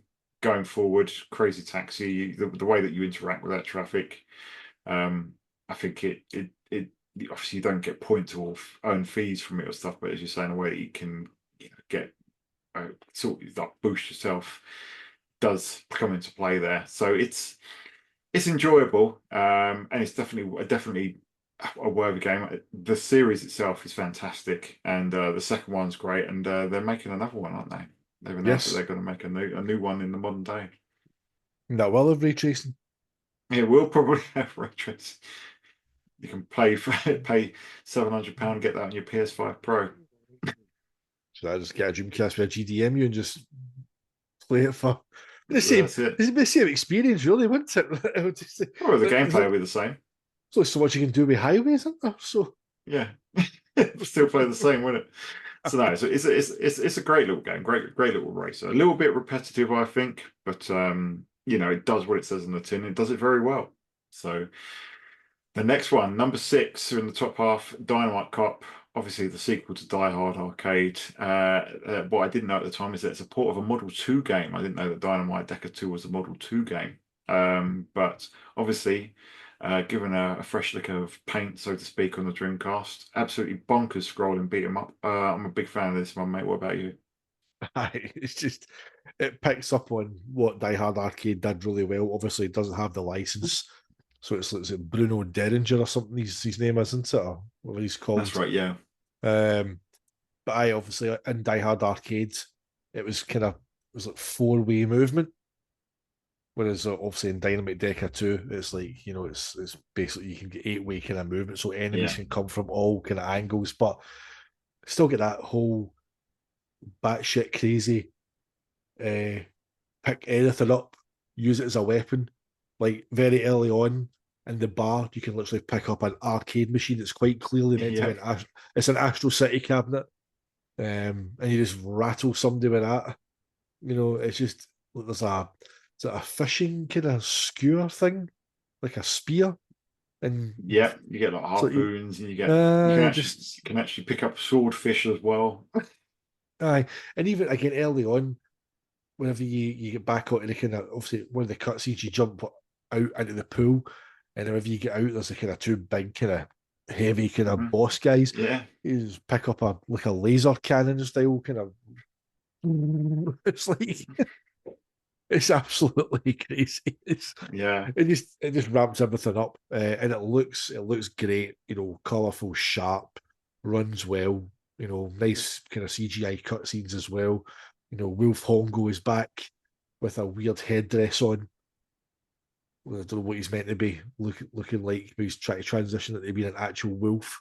With his big eye patch and whatnot, and his big furry. And what's he got in his head? It's like, see the It's cutscene. it's yeah, it's bonkers, isn't it? He goes from I don't know, he looks like Hulk Hogan in the first game, doesn't he? And in the second Aye. one, he just I don't know, he looks more like Goro Majima in the new Yakuza game. In the Pirates game. It's absolutely bonkers. But it's the stuff that it does is like the multiple routes that you can go. There's so many different paths in there compared to the first game, which is very linear. And then you've got, the gameplay is it's a bit more of a challenge, I think, than the original game. I think the hidden game to get that continues on is the God, I can't remember what it's called now, but it's like the Safari game, isn't it? It's like an SG-1000 sort of game. It's not quite as good as Deep Scan, but the actual Dynamite Decker 2, which is again that's the version that I've got. I've got the Japanese version. It's an absolutely phenomenal game, brilliant fun, especially when you get two players playing on it. It's the music is that kind of dramatic late 80s, early 90s sort of things that you'd hear. It's so schlocky. It's just absolutely brilliant. Bags of personality, loads of moves. It's the combos are much like from the kind of Virtua Fighter ilk. It's just mad, but it's brilliant fun. One of the most slept on and arguably best belt scrollers or scrolling beat 'em ups that there ever has been, in my opinion. I think. I mean, what would you put above it? Obviously, when you get your Streets of Rages, your Final Fights, and after that, this one definitely stands up against the very best in the genre. Oh, aye. It's great fun. Like even Die Hard Arcade is legendary in its own right. Even on the Saturn, it's phenomenal fun. The sequel's just again as you would expect, kind of moving up. Obviously, being a Model 2 game as well, so just ramping up the whole kind of fun factor, adding more to it. As you said, the multiple routes are good. I like how you can like choose how you start the mission. Do you Yeah, drop in? Do you sneak that's in it. from the Sneak. sea? You Yeah, know, I just go parachuting and may just kick the guy in the way down. yeah. It's like brilliant. Oh, superb. Was talking waxing lyrical about that one, and yeah, we've got five more to go. The next one, I ranked it sixth. You ranked it fourth. So you ranked it pretty highly. So averaged out of fifth place. This one was a massive favorite with people I knew at the time, and that is Ready to Rumble. Uh, quite the visual showpiece at the time. You wouldn't have liked it if you worked in a store that had it running all day, mate. Let's get ready to rumble. And then on loop, that one jingle over and over for a Yeah. 7 hour shift. No chance. But no, as a game, it's it's definitely a showpiece. Afro Thunder is the man. Just that's my go-to. It's time to dance. It's time to dance. Dance, sucker. Brilliant. Yeah, a lot And of people are big fans of Afro Thunder. aye, but it's clever as well. Say like the ABXY is kind of like left. It's assigned to left and right, heavy and light Yeah. punches. You land a good punch, you fill up your rumble meter, you activate that rumble. It lets you just Yeah. go crazy. But the career mode in it's brilliant. Like the arcade modes, like obviously was it Michael Buffer, is it the announcer? He always had Michael Buffer in Aye, but it looks a bit strange whenever you play like arcade mode and you're like fighting in a gym with like four people and there's Michael Buffer going, let's get ready to rumble. it. But if you play the career mode and you earn more money and you get bigger fights, the arenas grow and there's more crowds, and eventually you end up you're taking place in like actual full blown arenas, so you kind of build your character up. So there's that aspect to it as well. It's a good bit of depth to it, as a game as well. But aye, it's great fun. Absolutely brilliant. Yeah. I think it's better than the sequel as well. I'd like the sequel. I prefer the first game. Yeah, I think there's a purity to the first one. That kind of vision is a lot more distilled and realized, I think, in the first game. The second one Aye. feels kind of bloated and unfocused by comparison. I agree. And I think just the visual spectacle of that first one, you've got these big, visually complex characters, they're well animated, they felt thick, didn't they? They felt Aye. like They were substantial. they were weighted. You can Yeah. really. Aye. So and then you see them and then like you playing I played it two-player more than anything else because a few mates had it and they loved it and used to love it when they go rumble, but and then like between rounds you see the battle damage which you don't see very often these days, even now, and back then it was obviously brand new. You see like the black eyes and the swellings pop up around the face. Like, if you win, we Afro Thunder. Yeah. Like, he's got a tooth missing. He's like, Yeah, you can have one eye like swollen shut and everything. that's brilliant. It's superb. And obviously it came to the N64 and PlayStation after, and they were like a shadow of it. And it really felt like that this was kind of a defining title for the Dreamcast. And it definitely captured the imagination. There's a good reason why Sega pumps up for Eubank and Ben to have a go on it to promote it. It's a great game, and probably as far as Midway are concerned, probably one of their last great games, aside from the Mortal Kombat games. So yeah, it's fantastic. Definitely of that very Midway sort of vibe, isn't it? It is Midway that make it, isn't it? Yes, I. Yeah. The sort of zaniness that you'd see in NBA Jam and Mortal Kombat and that sort of sense of humor. It kind of leaned to, and I think that's another thing. I think it got it just right with the first one. The second one, I thought it just got a bit silly with Bill Clinton in it, and had Hillary Clinton as well, didn't it? Had both the Clintons and Michael Jackson. More the celebrity death match, isn't it? Really. Yeah, tried a little bit too hard, but yeah, I thought it's brilliant, brilliant boxing game, which we hadn't seen too many of in the 32-bit era. I haven't seen many really since that have done that as well. We've had like the fight night games, but they've all been very much rooted in reality. Yeah, But in terms of like fun, just daft arcade boxing games, they're few and far between. I think that's why Ready to Rumble kind of still stands up today. yeah, Doesn't take itself seriously at all. It's just daft fun. yeah. No, brilliant. Give us a third one. Whoever owns, probably Warner Brothers that owns it. I Give us a will. third one. Get Michael Buffer in there. Oh, good stuff, mate. Oh, here we go. So, fourth place. I ranked this number 2. You ranked this number 7. We've already mentioned it. It's obviously you've got a bit of a vendetta against one. This is Sega Rally 2. The the sequel, the sequel to the legendary arcade and Sega Saturn game, Sega Rally Championship. Sega Rally 2, this is a port of a Model, well, it's an indirect port of a Model 3 game. It's actually a port of the PC port of the Model 3 game, using Windows C on the Dreamcast.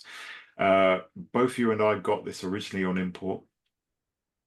So this, for me, it's special as one of the very first games that I played on Dreamcast. I think when I played it with my friend Charlie's Dreamcast, because he got his a week before me, it was the very first game I played on Dreamcast. But mate, what are your thoughts on this one? Right. They're two very different games, right? If you have to play Sega Rally 2 on the Dreamcast, play the Japanese version. It runs better, right?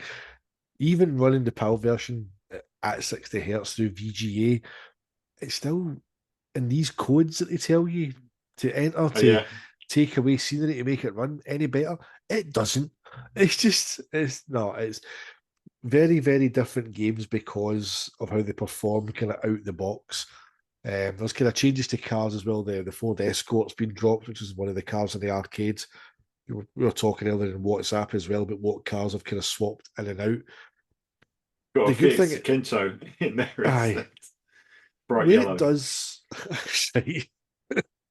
where it does well is it did kind of tackle one of the criticisms that Sega got for their arcade ports, which was that there's not a lot of extra content. And the 10-year championship mode is brilliant. It's it's deep. You know, you can change various settings of your cars. You can save different car setups. Um, different tracks out with the arcade version, different versions of the arcade tracks with different routes. There's just so much going on in it.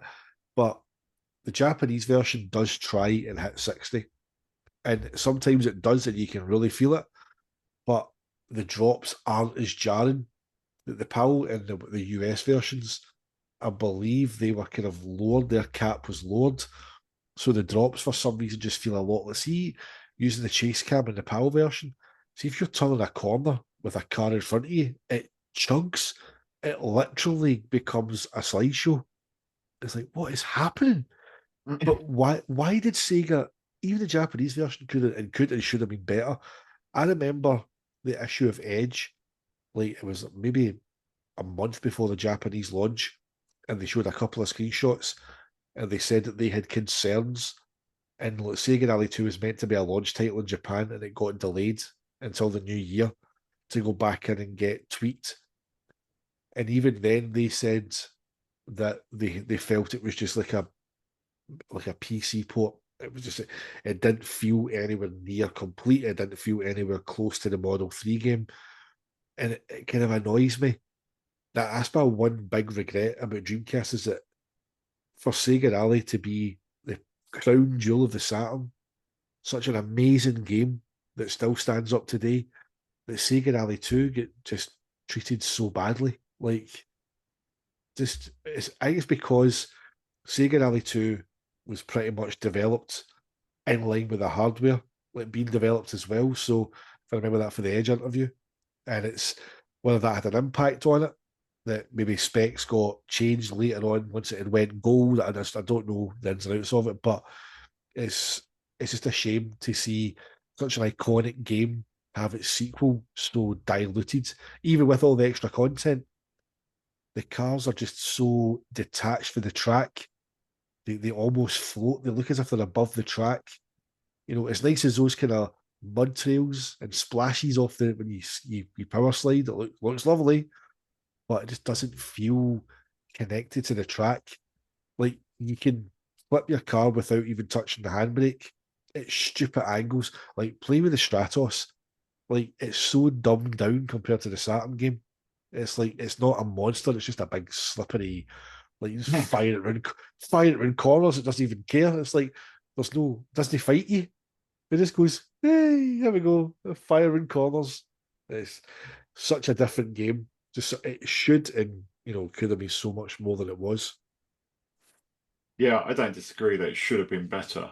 I think the way I've looked at it is unfortunately Sega Rally 2 suffers by comparison, especially the PAL version. The original, any version of Sega Rally 2 suffers by comparison to the first game, because the first game really has an element of position. And I was reading about the development of Sega Rally 2, and I think this team were quite a different team to what did the original Sega Rally, and they hadn't actually been in a rally car when they approximated how the handling went, was what I was reading on Sega Retro.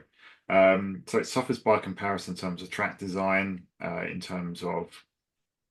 in the PAL version suffers in comparison to the Japanese version. But when I was playing this and we shared our ranking views, like, what are you doing ranking Sega Rally that high? Because I ranked it second, because obviously I've got fond memories of the Japanese version, which I played first of all.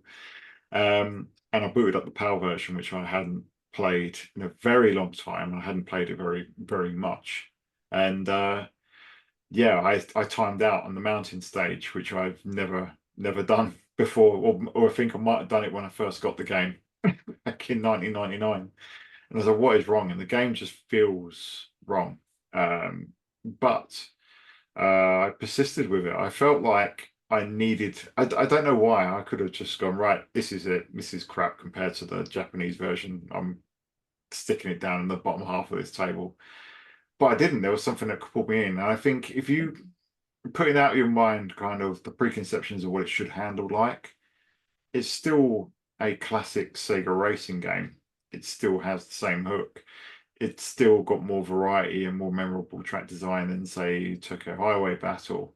It's still satisfying. Once you get used to the fact that it doesn't, I don't even know what it is. I don't know. It just handles differently to the Japanese version. I don't know if it's the refresh rate. I don't know if it's frame rate drops, or where they've capped the frame rate. Whatever it is, it doesn't handle the same. But once you get used to the way that it handles, then you can kind of, I adjusted to it. And then I was running. I did 3 runs on arcade, and I did 2 years of the 10-year championship. And I was like, I was only meant to play this for 10 minutes. So I got lost in it again. I still find it an extremely compelling and enjoyable racing game. It still has that Sega magic. I think taken into isolation, if you were coming into this either straight from the Sega Saturn and getting this on the PAL launch, or coming from not having played Sega Rally at all, I think you'd have enjoyed it. I'd definitely rather play this than, say, V Rally, for example. So yeah, for me, it's still an absolutely fantastic game. You've got tons of content, tons of cars. You've got the unlockable cars. Obviously, losing the Ford Escort is a bit of a bummer, because the license expired between the Japanese release and the Western versions. But I still think it's got that Sega racing magic in there. It's still enjoyable. It's still got a fantastic soundtrack. I love Soul on Desert. I love Euro, whatever it's called, Euro Beat or whatever it is on the mountain course. And then the Riviera track, and I can't remember what the lyrics are now for the snow track. I don't like the snow track though. I never have, but everything else I enjoy, and even 10-year championship courses are pretty decent. So yeah, I really like this one. I really think it's fantastic, and I know it's not a great port. It's underperformed, and I know this version in particular isn't great. But I scratch beneath the surface, and I still think it's one of the best racing games on the system. A fantastic racing game on the system, as long as you play the Japanese version. I love the Japanese version. So if you're back in the day and you're buying the PAL version, I think you'd have been happy.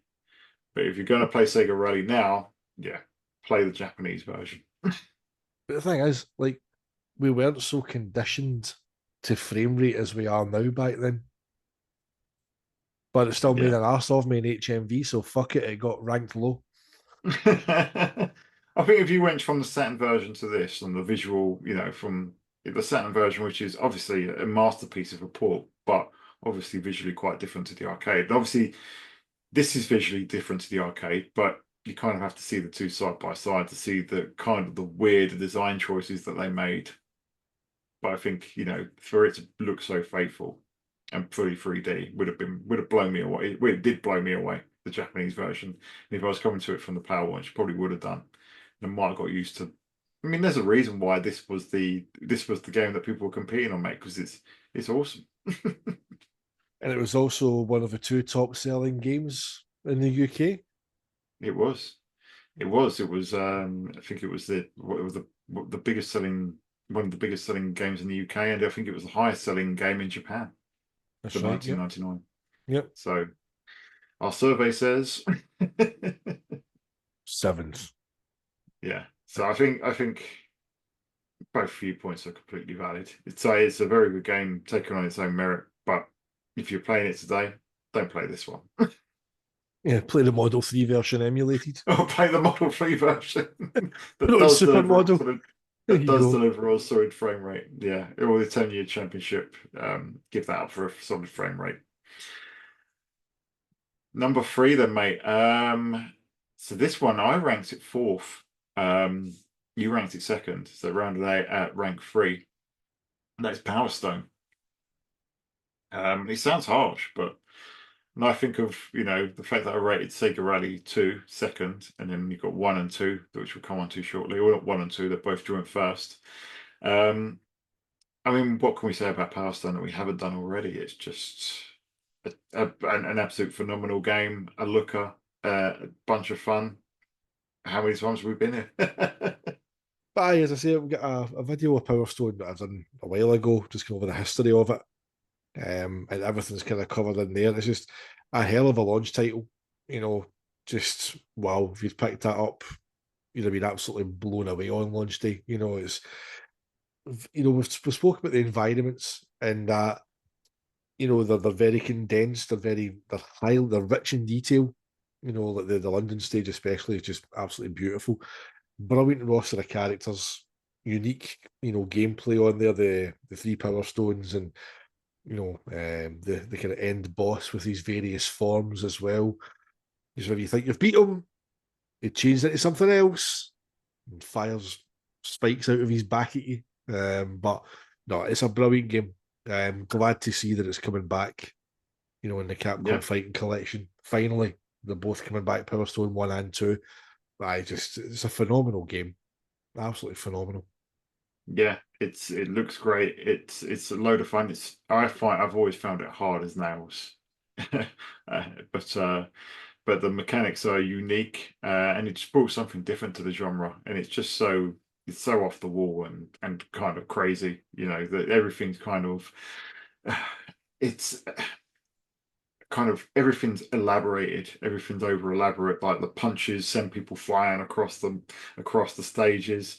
You see the gems fly out from everywhere, and then you get rocket launchers and flamethrowers and pop up. Like even the commentator, Pistols and bombs and yeah, uh, even the everything's over exaggerated, and even the announcer is like, "Oh no!" I know you lose a stone. Oh no! It's like, and of course the infamous the change. And Andy Mackey will look forward to this because he'll know it's coming. He'll be disappointed if I didn't do it. Because Falcon wasn't Falcon in Japan. He's called Fucker. Yeah, and do you know what? I didn't actually, because I was playing the Japanese version, I didn't know they'd renamed him until quite a while later. It's like, F who's O K Falcon? K E R. But whenever it's pronounced in the game, it sounds like a bad word. Yeah, but yeah, classic, mate. And then onto the games that are joined first, and obviously it's in alphabetical order, and I don't think anyone will be too surprised by what we picked. So the first one I obviously picked as my number one. For you, it was number three, and that is Sonic Adventure. Um, and I've waxed lyrical about this enough times, but I'll let you have the microphone first, mate. It's just one of the earliest Dreamcast memories I've got. I've seen it in January '99 at Charlie's with Sam, and get the chance to play it when the shop was empty. And for that reason, that Mystic Bruins music is etched in my brain and has been ever since.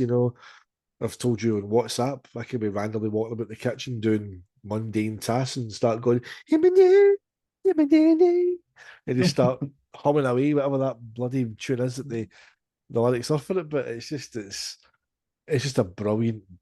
Yeah, it gets a lot of shit. Sonic Adventure. I think what kind of struck me with Sonic Adventure is that you start the game off, you get that kind of opening battle with chaos in the kind of the city that you walk through. It's not the way the game looks. The way the game looks in its stages is light years ahead of how it looks in the exploration mode, and just that first level, the sun coming down, it gleaming off the sand, the blue skies, the dolphins, the killer whale, but even like the later levels as well. Obviously you get the wee kind of, you go to Mystic Rose, you get the wee egg and you put it on the key and it opens up and you go into the wee tornado and even that level as well is just everything is just it works so well. It just works so well, but it's also quite bloated in places, like the big the cat levels. Really, do they need to be there? What's the robot's name again? Off at the bottom E102 is Gamma. aye. So his levels as well, not too bad. His lock on laser and stuff like that, but aye, those two were kind of in Amy's levels as well. They weren't bad, but it's overall as a visual showpiece for what the Dreamcast could do for bringing Sonic back after a generation of not having him at all, apart from tribute games and obviously Sonic R. But no, if you picked that up, you weren't disappointed. And if I remember looking at the figures for it, it was was it 85,000 copies of Sonic Adventure were sold at launch. So you know it was well worth its purchase price. You got your money's worth for 40 quid. Put it that way. Yeah, it was the Dreamcast highest selling game, and I think for good reason. And it just I hate that it just has the reputation now, and the views that people have on it at the time. It received absolute rave reviews. You look on Sega Retro, it's got a combined score of like 91, which is really high. And yeah, there's very very few negative reviews about it, and it was just a showpiece. It did everything that it needed to do. For a game that was developed, Burning Rangers only came out, what, 7 or 8 months before the Japanese version of Sonic Adventure. So, It's mental. it's so obviously Sonic Team was split into multiple teams then, but it would have taken its toll. The Sonic stages are fantastic. All 10 of them, I think, are absolutely phenomenal. Windy Valley is a favorite of mine. With Speed Aye. Highway is superb as well. You Um, can just hear is the it Red? music. Is it Yeah? Is it Red Canyon? Where you go into the volcano, you start off Yeah. on the outside, and then it goes into that kind of like that kind of funky tune when you get inside the volcano and the lava's rising up. Down, down, down, down. um, yeah, and then yeah, playing as Tails was great. Playing as Knuckles was interesting. Amy, I liked playing as Amy because you were being chased by that robot. It was almost like you were playing like Resident Evil 3 Nemesis with the Nemesis chasing after you all the time. Would like pop up like that bit where it comes up in the Hall of Mirrors. You're going Thing is, through. her music when she appeared used to annoy me, but it's like, oh no, here she comes. Like, Oh oh dear, man. what is the world coming to, mate? Forcing you to play as a female character. It's just Oh, it's don't just. start. I know. But It's madness, mate. Honestly. But I liked her campaign. E102, I actually quite liked his stages as well because it was something different. And obviously, it feeds into what Tails and Robotnik play like in Sonic Adventure 2. But I like playing as Gamma more because I don't know, it just felt a little bit more fun, a little bit easier to control. Big the Cat, yeah, it can get in the bin. It's when I think of the fact that it makes you play as those to get to the final story is, yeah, it just like you say, mate, it didn't really need to be there, but they're trying something different. They tried to do a lot with that one game, and I think they 90% succeed at what they're doing. And if you just play the Sonic stages, I think it's absolutely phenomenal, and that's why it's still my favorite Dreamcast game today. I think the Sonic stages alone. Um, and as I've said many times, I think it actually feels like the evolution of Sonic. It feels like Sonic, a single button to jump, and then you've got an action button. You've got one additional button. It's just done in 3D. The rules are the same. You pick up rings, you pick up the same items. Same hit point system occurs. You still kind of racing towards the animal trap at the end of the stage. It's not like Mario 64 where the rules are completely different, the life bar is completely different, what power-ups work completely differently. Solutions to the worlds are nothing like running to the end and grabbing a flagpole or getting the item at the end. So anyone that says Mario 64 is closer to the original games than Sonic the Adventure is, then you're full of shit, basically. But that little Hey, rant that little rant aside, yeah, love Sonic Adventure, um, and I do keep meaning to do a video on it, so that will come soon. But yeah, classic, mate. brilliant. That'll be a 2 hour video. Yeah, and joint first. Obviously, I think if anyone's been paying attention to kind of what we've been saying over the years, that wouldn't have surprised them in this one either. So, joint first was Virtua Fighter 3 TB, which I had as number three and you had as number one, mate. So I'll say my piece and I'll let you finish this one off. So I put this as number three, um, and I think more because it was more of a bare bones release. Even the EU version, they didn't really jazz it up that much. They didn't add anything to it. You know, they for some reason they changed the font on the menu. The font's sort of different in some places. You know, whereas before I think they just had Times New Roman on the Japanese version. They actually spent some time to make it a bit more distinctive in the PAL version. Um, but that aside, you know, as a raw arcade experience, Virtua Fighter 3 in the home was like a pipe dream when we first saw it, and it just seemed so far away from what we thought was possible. And even like a PlayStation magazine in 1998, when it was trying to hype up Dragon Tekken 3, said that Tekken 3 was the greatest fighting game of all time. And this was before it got PlayStation port because they knew one was coming. And they said Virtua Fighter 3 is perhaps the greatest fighting game around, but it's too technologically advanced to come to any console, so it doesn't count. So it loses this round. But the fact that it actually came home, and you know, you did a great video on the job that Genki did. You know, for Mhm. them to come in, and fill the void left by AM2 and turn a port around so quickly. And yeah, there may be a few little issues with it, but I never noticed them when I got Virtua Fighter 3 TB on import. You know, for me, it was arcade perfect. It played like the arcade. It looked enough like the arcade. Far more like any arcade game than even Tekken 3 that same year on the PlayStation had significant downgrades. So did the numerous Saturn and PlayStation games through the years, and even Killer Instinct on the on 64 again, massive downgrades. So the fact that you were getting Model 3 conversion as close as it was, incredible. And it's just there's still something unique about Virtua Fighter 3, about the undulating stages, about the physics, and about how it plays that makes it unique. I think that's why it's had a rebirth in Japan and why people still play it in Japan. So yeah, absolutely for me, top three. But you know, combining our rankings, it deserves to be joint first as an icon. And you've got to say the Virtua Fighter and Sonic the Hedgehog are the two icons in the East and West. So there you There go. you go, mate. That's it. It just says it all. But I mean, the Dreamcast, whenever it was, the rumors about it, when it was unveiled, the interviews, even with like Sato and whatnot, it was all about Model 3. All the questions that they were asked was how much more powerful is this in Model 3? It's at 1.5 times more powerful if you take into account how it works. And having Virtua Fighter 3 in the home, you and I had seen the demo, you know, we'd seen AOI with our flowing sleeves, the snow Yeah, falling. We'd seen, Pi in the, Sarah's underground stage and her blue tunic flowing, growling at the camera and the pupils moving, to focus the individual fingers.